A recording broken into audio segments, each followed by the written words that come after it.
حضرت ابو درداء رضی اللہ عنہ بیان کرتے ہیں، اللہ تعالیٰ نے اپنے رسول کو مال فی کے طور پر اونٹ دیے تو آپ نے انہیں تقسیم کیا۔ حضرت ابو موسیٰ اشعری رضی اللہ عنہ نے عرض کی، یا رسول اللہ، آپ مجھے بھی عطا کیجئے۔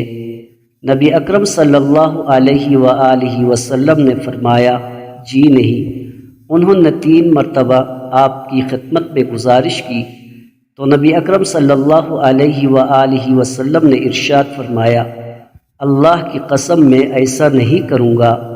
پھر 4 عمدہ قسم کے اونٹ آئے تو نبی اکرم صلی اللہ علیہ وآلہ وسلم نے ارشاد فرمایا، اے ابو موسیٰ، تم انہیں لے لو۔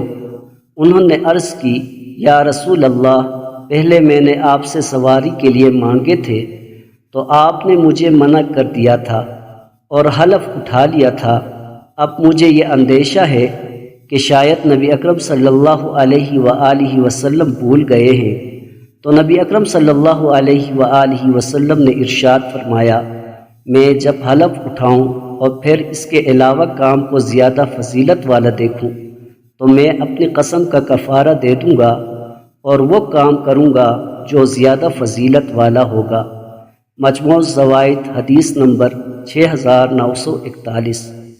حضرت ابو ہریرہ رضی اللہ عنہ بیان کرتے ہیں، میں نے نبی اکرم صلی اللہ علیہ وآلہ وسلم کو یہ ارشاد فرماتے ہوئے سنا ہے، ہر جمعرات کو شب جمعہ میں انسانوں کے اعمال اللہ تعالیٰ کی برگاہ میں پیش کیے جاتے ہیں تو رشتہ داری کے حقوق کو پامال کرنے والے شخص کا عمل قبول نہیں کیا جاتا۔